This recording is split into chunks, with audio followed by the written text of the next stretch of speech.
ఇవన్నీ చూసుకొని మనుషులను విభజించి పాలించారు. కాబట్టి వారు అర్హులకు కూడా ఎగ్గొట్టిన పరిస్థితులే కనిపించాయి. చిన్న ఉదాహరణ కూడా మీ అందరికీ కూడా చెబుతా. పెన్షన్నే తీసుకోండి. ఎందుకంటే మీరంతా కూడా 1వ తారీఖున పొద్దున్నే అవ్వాతాతల ఆశీస్సులు తీసుకుంటూ ఆ అవ్వాతాతల ముఖాన చిరునవ్వును చూస్తూ ఎంతో సంతోషంగా ప్రతి ఇంటికి వెళ్ళి పొద్దున్నే చిక్కటి చిరునవ్వులతో గుడ్ మార్నింగ్ చెప్పి చేసే ఓ మంచి కార్యక్రమం. ఆ పెన్షన్నే తీసుకోండి ఉదాహరణకు. ఇవాళ ఆ పెన్షన్లు మీ బిడ్డ ప్రభుత్వంలో, మీ అన్న ప్రభుత్వంలో ఈరోజు ఆ పెన్షన్లు 66 లక్షల మందికి 3,000 రూపాయల పెన్షన్ ఇస్తా ఉన్నాం. 66 లక్షల మందికి 3,000 దాకా పెంచి పెన్షన్ ఇస్తా ఉన్నాం. మీ అన్న ప్రభుత్వంలో మీ చేతుల మీద.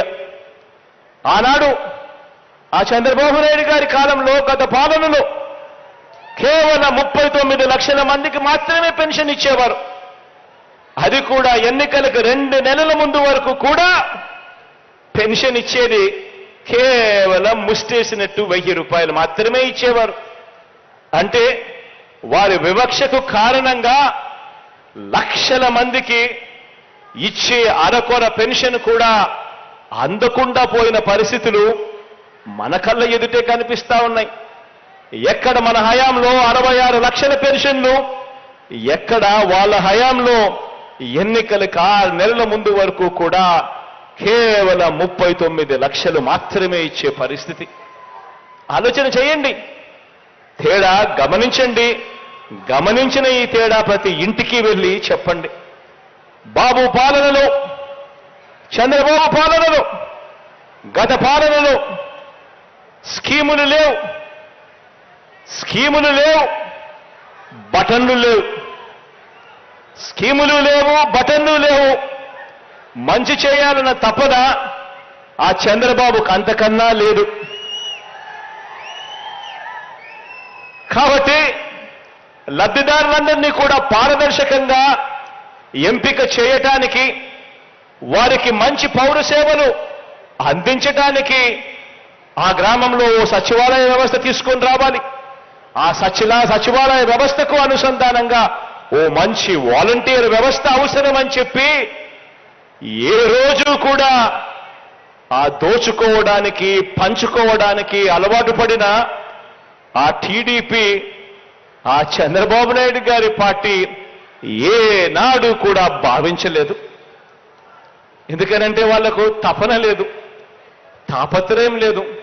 పేదవాడికి మంచి జరగాలి, పేదవాడి భవిష్యత్ బాగుండాలి, పేదవాడి పిల్లలు బాగుండాలి, వారి ముఖంలో చిక్కటి చిరునవ్వులు కనపడాలి అని తపన, తాపత్రయం లేదు. చంద్రబాబు జన్మభూమి కమిటీలన్నీ, చంద్రబాబు ఆయన జన్మభూమి కమిటీలు ఓ గంజాయి మొక్క అయితే, మన సచివాలయాలు, అందుకు అనుసంధానమైన మన వాలంటీర్ వ్యవస్థ ఓ తులసి ముక్క అని చెప్పడానికి గర్వపడతా ఉన్నా.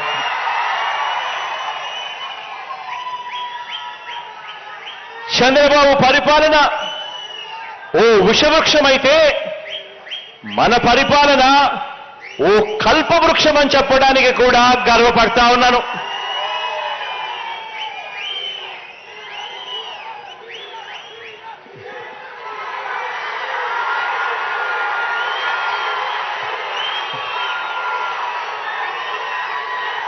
ఇంత గొప్ప కార్యక్రమంలో రాష్ట్రంలో విప్లవాత్మక మార్పులు తీసుకొచ్చే ఇంత గొప్ప కార్యక్రమంలో నా వారిగా, నా తమ్ముళ్ళగా, నా చెల్లెమ్మలగా కేవలం గౌరవ వేతనం మాత్రమే తీసుకుంటూ మన ప్రభుత్వ పథకాలకు బ్రాండ్ అంబాసిడర్లుగా వ్యవహరించిన మీ సేవా భావానికి